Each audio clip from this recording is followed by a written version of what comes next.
We watched Total Recall. This one's the 2012. Some articles say it's not an adaptation of the Philip K. Dick short story, We Can Remember It For You Wholesale, but it very clearly is. I don't know why anybody would say anything otherwise. There's no reason to do it that way. For a million billion reasons to do it. But anyways, it's an adaptation of like a remake of the 1991. It was very poorly received. A couple notes here. At the end of the video, I'm going to read you the snippet. It's the end of the article that both movies are based on, and it is insanity. But anyways, it's 118 minutes. A factory worker, Douglas Quaid, begins to suspect that he is a spy after visiting Recall, a company that provides its clients with implanted fake memories of a life they would like to have led, goes wrong, and finds himself on the run. Right out of the gate, there are 3 or 4 writers here, and all of them are tonally very different writers. So everything here could work if it were something else. At 118 minutes, it is way too long for what it is, although I will admit, the first half is really compelling. It is a fantastic story, it's fun, it's crisp, it's got some cute novelty items. There's a lot of fun stuff here. The fun basically stops the second Bakeem has like a come to Jesus talk where he's trying to gaslight him. It's actually one of the better parts of the first Total Recall, in my opinion. But in here, it just doesn't work because tonally, none of the characters have had enough to do. They don't have enough connection, and it just doesn't work. I will admit, at the beginning, there's way too much strobe light, and it's a little bit too clearly like a prologue scene, but whatever. Len Wiseman, I think, does great work, but again, with 4 writers here, I think there's just too much going on, and none of them tonally can really latch on to what it wants to be. If it matters to you at all, I didn't watch the director's cut. I'm given to understand it's a little bit better, but once was enough for me at this point. Maybe in a few years I'll watch that one. I watched this one in theaters, and I thought it was kind of mid then. I had this at a 6 starting out, and I knew it wouldn't stick. Colin Farrell's characters, he works. Everything about him works. He's in a little bit too much. He's in a little bit too good of a shape for what he's doing, but for the most part, his journey works. Where he fails is the writing, but there's a big glaring issue early on, and weirdly, Jessica Biel got, I think she was offered a Razzie or something for poor acting, but the problem here isn't that she's bad, it's that she doesn't have anything in the movie to do but make moon eyes at Colin Farrell when he finally starts to get his memory back, which is really a shame because I like Jessica Biel, I think she does a good job. The problem is the script fails her. It doesn't offer her anything here to bite onto. In the director's cut, she is the child of the revolutionary, and Billy Nighy, the revolutionary leader, actually has a lot of like cool philosophical bits and words to say to Colin Farrell's character, talking about his identity and who it is and whether it matters if you get your old life back or you get your old memories back or you fully understand what the past was. Weirdly, he's only on screen for like 3-5 minutes. It's really not long, but he's kind of ambivalent as to whether or not Colin Farrell fully helps him. He certainly urges him to, but he's not very firm about it.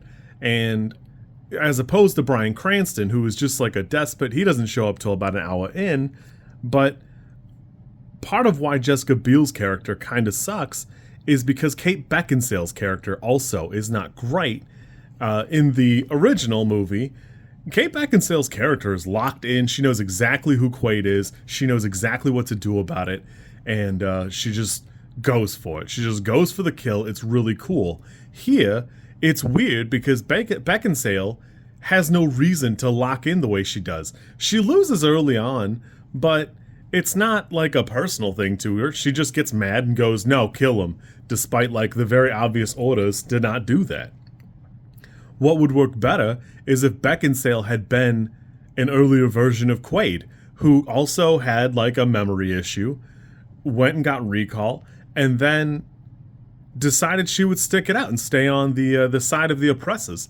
it would work so much better because she could have been an ex-revolutionary, and people would approach her all the time to try and hook her back in, and she would kill them because she was now fully aware of who she was, what she was, and just be a murderer.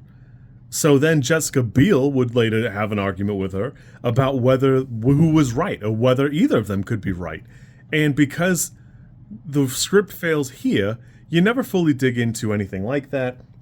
It's actually never even implied they've done anything like this to others, although the way Cranston is handled, it very much seems like he would have. It hasn't occurred to him. Although Kate Beckinsale's character comments a couple of times about how great Colin Farrell's character was as like an operative or whatever.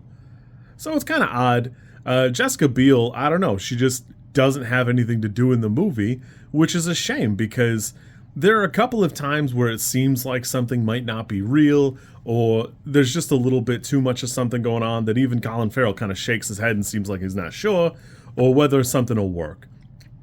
I think a lot of the action in this movie works. It kind of falls apart where we haven't set up enough. There's not enough points where we've made parallels or shown you a chance for something to really get exciting. The cool robots are exciting. I love them as a set piece because they're buffoons. They work, they're effective, but they need some sort of supervision. You couldn't have them do like a fine task or something complicated. They're good as mooks. They're good as mooks and nothing else. I think that's fantastic buffoonery. As dumb stormtroopers, they work. They're great. Later on, Bryan Cranston faces down Colin Farrell and Jessica Biel, but he has like a black one. He's painted black, and he I don't know if he super jumps or what happens. It's off screen. It's kind of weird the way it happens, but he seems way better. But that would work better if that had been some guy that they gave Colin Farrell, Dennis Quaid's old memories to, and they had to fight it out and see whether the new Quaid was better than the old Quaid, and maybe even lose, but choose to have him succeed anyways, so that he sees that this third Quaid that he's become is something different. You don't have to win at combat to be the best. Moving on, Kate Beckinsale survives where Bryan Cranston passes, but instead of facing down Jessica Biel and having a good moment there, she just goes for it. She tries like a gimmick move, and then she dies. But there's even a scene in the director's cut where the injection site comes off or is not there. There's a little bit there to gaslight you into thinking, oh my god, maybe none of it was real. But unfortunately, for an identity crisis movie, it never really reaches the heights. And it's not necessarily a lack of talent here. There's a lot of talent in the room. I like Len Wiseman's style. I think a lot of what he set up works.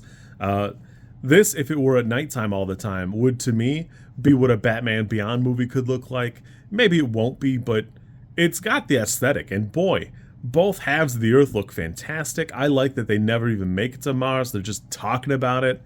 It really does work. I think it's great.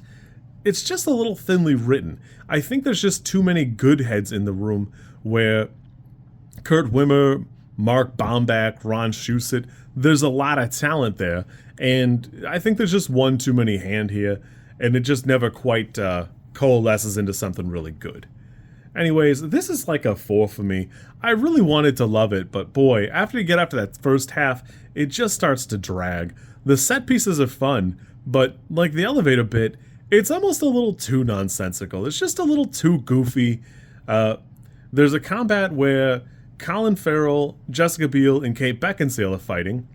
A robot gets involved, so Colin Farrell fistfights the robot.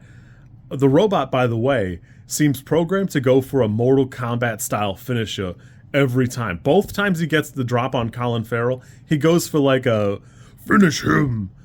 And it's so loud, I'm astounded that there's not a moment where Jessica Biel and Kate Beckinsale's characters turn and go, whoa, what's going on over here? It sounds like somebody's shoving a robot through the blender. I gotta see.